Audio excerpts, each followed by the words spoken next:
Okay, so present value of an ordinary annuity, we just saw present value of a lump sum. So ordinary annuity means payment, you recall, at the end of the period. So that is the default on our calculator. We'll also do present value of annuity due as well.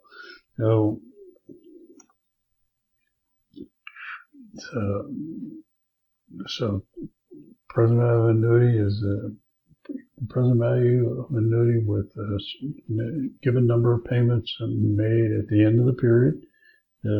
Each payment is discounted by discounted then by the number plus the rate to the power of whatever number of periods, and we sum that up and we get the present value. So, and go back to our $400 ordinary annuity, we calculated the future value of this. So the present value of this is our first payment at the end of the year, 400 divided by 1.05 to the first power. And the second is 400 divided by 1.05 squared to the second power, and then 400 divided by 1.05 to the third power. We add those up and we get $1,089.30. If we want to use a formula, it's slightly different than the future value. Recall the future value formula looked a lot like this, but it was 1 plus r to the n minus 1 divided by r. In this case, it's 1 minus 1 divided by 1 plus r to the n divided by r. So in this case, it would be 400 r payment multiplied by 1 minus 1 divided by 1.05, the rate 5% to the third power divided by 0.05, and we get the same answer, the $1,089. On the calculator, instead of using the future value key here, so we had a lump sum on the last one, we have a series of payments, so we're going to use the payment key. It's $400 for 3 years at 5%. So 3N, 5IY, 400 payment, 0 present value, and then we zero future value, compute present value, and we get negative $1,089.30. So if you were this were an asset, you're valuing it. If your required rate of return to receive $400 3 years in a row was 5%, then it would be worth $1,089 to you. So if we pull up the calculator, clear. So 3N, 5IY, 400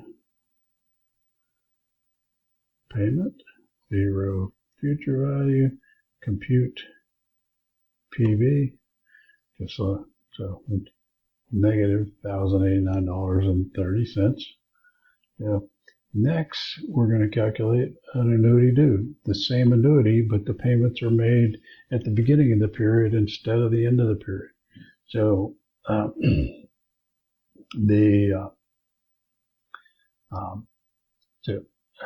so in this case, we've got our $400, and we have to multiply everything by 1.05, 1 plus the rate, because in this case, since we're calculating present value, there's a 1 period less of discounting. So it's 400, and then 400 divided by, and this 1.05, because 1.05 divided by 1.05 squared is 1.05. And then in this case, it's going to be 400 divided by 1.05 squared, because it's only 2 years. So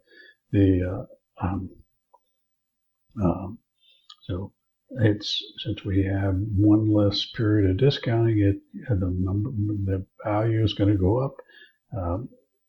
The $1,143.76 using the formula.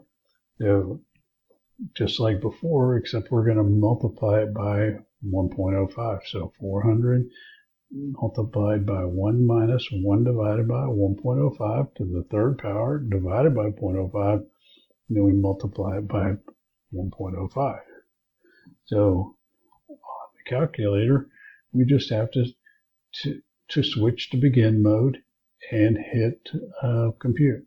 So clear, second, begin, second, enter, clear, and then compute PV. So $1,143.76. So we just switch it back, second, begin, second, enter, clear.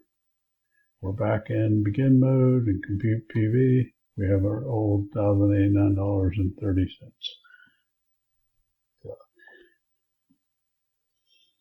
Right. We will start the next lecture with perpetuities.